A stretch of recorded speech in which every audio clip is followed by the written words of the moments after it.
तो hello guys, आपका स्वागत है आज की इस नई वीडियो में। आज हम जो प्राणियों में संरचनात्मक संगठन है उसके जो दूसरी वीडियो में आ चुकी है। आज हम अंग व अंग तंत्र के बारे में देखेंगे और ऊतक क्या होता है इसके बारे में देखेंगे। तो पहले ऊतक की डेफिनेशन पढ़ते हैं।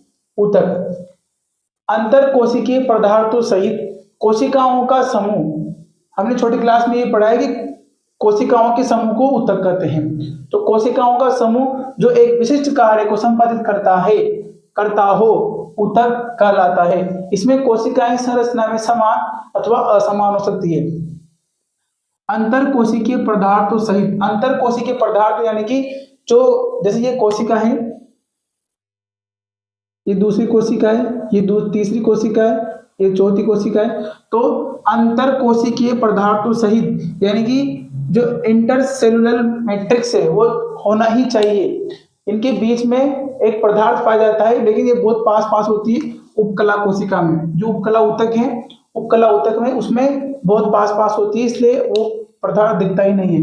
तो अंतर कोशिकीय पदार्थों सहित कोशिकाओं का समूह जो एक विशिष्ट कार्य को संपादित करता है, तो उसे एक विशिष्ट कार्य, जैसे लीवर में अलग ऊतक है, हृदय में अलग है, पेशी ऊतक अलग है, तंत्रिका ऊतक अलग है, एक विशिष्ट कार्य ऊतक कहलाता है। इसमें कोशिकाएं संरचना में समान अथवा असमान हो सकती है।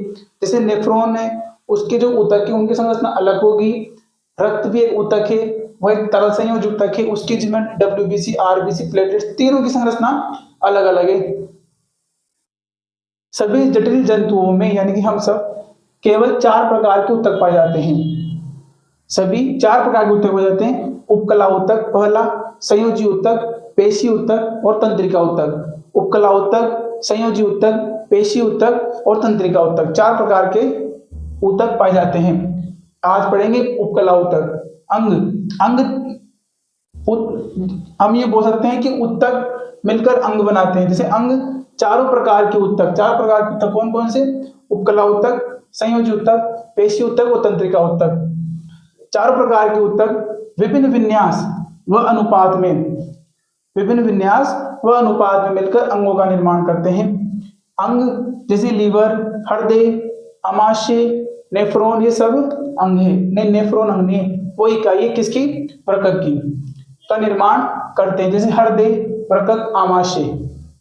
वृक्क यानी किडनी। अंग तंत्र यानी कि ऑर्गन सिस्टम।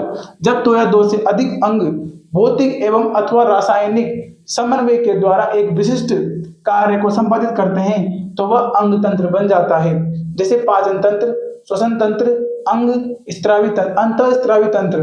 पाचन तंत्र में सबसे मुख्य भूमिका निभाता है आमाशय, जो शुरुआत होती है मुख से और खत्म होता है गुदा तक। श्वसन नाक से लेकर फेफड़ों तक। अंतःस्त्रावी तंत्र ये शरीर के अंदर तंत्र पाया जाता है जो हार्मोन रिलीज करता है ये रक्तवाहिनियों के अंदर।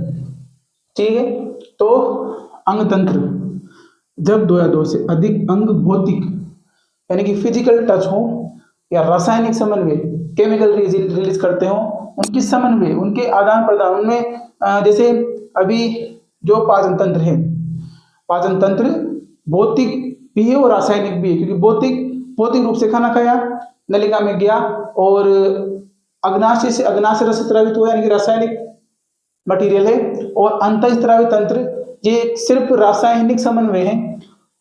श्वसन तंत्र भी भौतिक है, नहीं भौतिक नहीं है, ये सिर्फ भौतिक ही, श्वसन रासायनिक नहीं है। ठीक है। दूसरा पॉइंट, जटिल जीवधारियों में यानी कि हम सब में श्रम विभाजन का मतलब कार्यों के अनुसार बांटना के कारण अंग तंत्र स्तर पर कार्य का बंटवारा कर लिया गया है।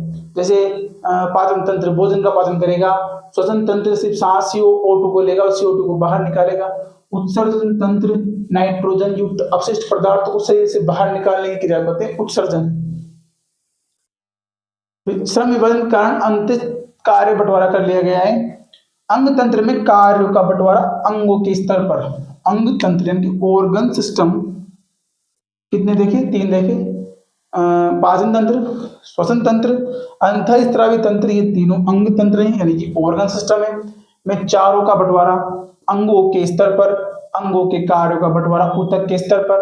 अब अंग अंग के कार्य का बंटवारा, जैसे कौन सा अंग क्या कार्य करेगा, इसका बंटवारा ऊतकों के स्तर पर, उपकला ऊतक, संयोजी ऊतक, पेशी ऊतक, तंत्रिका ऊतक, ये चारों ऊतक मिलकर अंग का निर्माण करते हैं।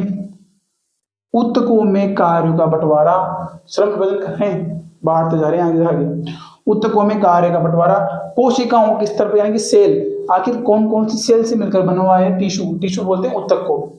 अब दो लास्ट पॉइंट है, इन सभी के कारण जंतु एक इकाई के रूप में कार्य करता है, एक यूनिट की तरह कार्य करता है। इन सभी कारणों की वजह से किसी भी ऊतक में सभी कोशिकाओं की उत्पत्ति समान होना आवश्यक है। जो कोशिकाओं की उत्पत्ति है वो समान होनी चाहिए, एक जैसी होनी चाहिए, एक जगह से होनी चाहिए, उनको बोलते हैं ऊतक। ये चीज नोट करो, फिर अगले स्लाइड में चलते हैं। तो पहला हेडिंग लगाएंगे उपकला ऊतक, यानी कि एपिथेलियल टिश्यू। तो इसका डायग्राम ये रहा, एनसीईआरटी में और अच्छा बन रहा है, फिगर यानी कि डायग्राम। तो ये है सेल्स, कोशिका, ये सेल्स परस्पर सटी हुई का मतलब बिल्कुल पास पास में, एकदम बिल्कुल गैप नहीं रहता इनके बीच में, इन कोशिकाओं के बीच में बिल्कुल भी गैप नहीं रहता, सटी हुई है। अतः अंतर कोशिकीय पदार्थ कम मात्रा में पाया जाता है, जो इंटरसेलुलर मैट्रिक्स है वो बहुत ही कम मात्रा में है, क्योंकि इतनी पास पास कोशिकाएं तो पदार्थ कहाँ पर आएगा, रक्त वाहिनियां इसको भेद नहीं पाती है। अगर रक्त वाहिनियां इसको भेद नहीं पाएगी तो जो पोषक पदार्थ है तो ये कैसे लेगी, तो ऐसे तो कोशिका मर जाएगी। तो रक्त वाहिनियां इसको भेद नहीं पाती, तो इसके लिए क्या इंतजाम किया गया, पोषण के लिए अपने नीचे स्थित संयोजी ऊतक पर निर्भर रहती है। यानी कि जो ये कोशिका है, उपकला कोशिका की हमेशा नीचे एक दूसरी उपकला कोशिका, दूसरी संयोजी कोशिका रहेगी। तो यहाँ पर रहता है संयोजी ऊतक, संयोजी ऊतक पर निर्भर रहती है, क्योंकि रक्त वाहिनियां संयोजी ऊतक को तो भेद पाती है, लेकिन उपकला कोशिका को, उपकला ऊतक को नहीं भेद पाती। तो यह है संयोजी ऊतक, संयोजी ऊतक। जैसे ये स्किन है तो ये ऊपर है उपकला कोशिका, इसके जस्ट नीचे है, इसके जस्ट नीचे है बेसल लेमिना, यानी कि आधारी परत, जो कौन बनाती है, उपकला कोशिका, जो कौन बनाती है, उपकला कोशिका। इसके बाद तंतुमय परत, जो कौन बनाती है, ये संयोजी ऊतक। तो देखना बेसिकल लेमिना यानी कि आधारी परत ये कौन बनाती है, इसका स्त्राव उपकला ऊतक ही करती है। इसमें ग्लाइकोप्रोटीन होता है, यानी कि ये कोई कोशिका नहीं है, मतलब उपकला कोशिका और संयोजी ऊतक के बीच में कोशिका नहीं होती है, सिर्फ परतें होती है। और परतें जो है वो पदार्थ की बनी होती है, जैसे तंतुमय परत, जो कौन बनाता है, संयोजी ऊतक। ठीक है, तो ये होती है पतली, अत्यधिक पारगम्य। अगर ये पारगम्य नहीं होती तो जो उपकला कोशिका इसको पोषण नहीं मिल पाता। अकोशिका मतलब है इसमें कोशिका नहीं पाई जाती, इन दोनों परतों में कोशिका नहीं पाई जाती। ऊपर वाली कोशिका बनाती है उपकला ऊतक, नीचे वाली कोशिका बनाती है रेटिकुलर लेमिना यानी कि तंतुमय परत। यह संयोजी द्वारा निर्मित है। ठीक है, कोलेजन व रेटिकुलर तंतु पाए जाते हैं, दो प्रकार के तंतु पाए जाते हैं, रेटिकुलर तंतु व कोलेजन, दो प्रकार के तंतु किसमें, तंतुमय परत में। तो क्वेश्चन आ सकता है कि जो बेसिकल लेमिना है, जो आधारी परत है, उसमें कौन सा प्रोटीन पाया जाता है, तो वो है ग्लाइकोप्रोटीन। फिर क्वेश्चन आगे मान लो कि तंतु में जो रेटिकुलर लेमिना है उसमें कौन से पदार्थ पाए जाते हैं, कौन तंतु पाए जाते हैं, तो वो कोलेजन तंतु व रेटिकुलर तंतु। तो यह है उपकला कोशिका। इसके बाद देखेंगे पेशी, तंत्रिका और संयोजी।